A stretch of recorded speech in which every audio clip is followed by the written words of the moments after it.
Good morning, Greensburg, Keystone Church. This one is going to be a little bit closer to home maybe than we need to make them all, right? And so if you're okay with it, if I've earned your trust in these 30-something days to be able to speak to something in your life, let's try to go a little bit more straightforward and direct in our approach, okay?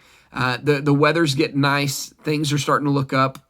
You've been at this a long time. Man, it is. You have, and that's our good news story for the day. You have more of this behind you than you have ahead of you. It's starting to look like.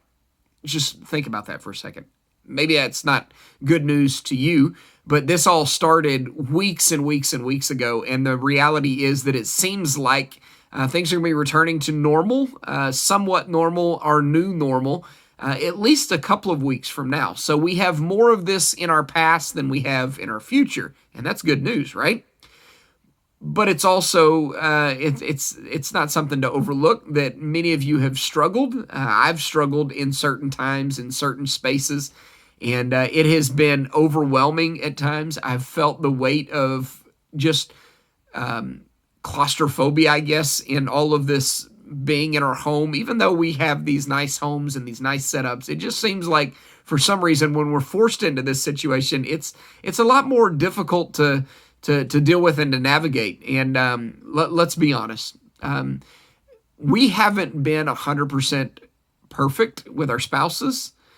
We haven't been 100% perfect with the kids. Oh, see, I know we don't admit when we're wrong with the kids because they're just kids and they'll forget about it. But hold on a second. Let me speak to this. And I think that we would do ourselves a great favor if in this moment right now we would start our day with just thinking about the things that we need to apologize for. If you can't think of any, I would like for you to coach me in life because I'm thinking of a few. I'm thinking of a few times that I got a little bit louder than I should have, a little bit more angry than I should have, and stirred things up a little bit more than I definitely should have. So this verse is one that I love.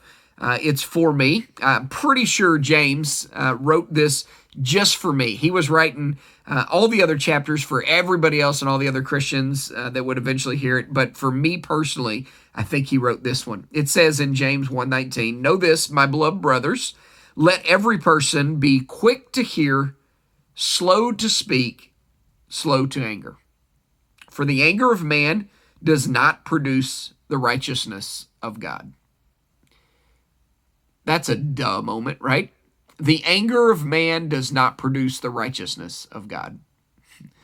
So what do you do? Well, here's what I recommend that you do. What the way that I'm going to look at it is that I'm going to search my heart. And I'm going to start in some quiet moments. I get up early before everybody else, so I'm going to start in some quiet moments, and I'm going to ask God to reveal to me those that I have been short with in this time.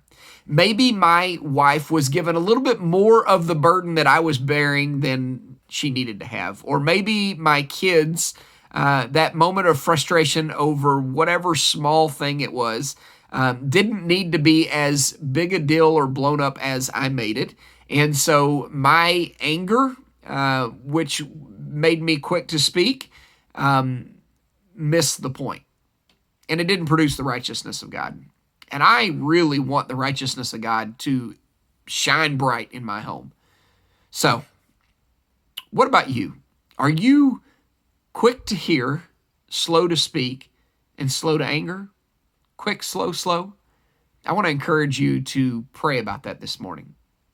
Because what's happened has happened. And the only thing you can do is address it and apologize and ask for forgiveness. But what's in the future, we can start to gear our hearts and our minds towards, that we don't react the way that we used to because we've been changed. Thanks for watching. I'm praying for you and keep going, all right?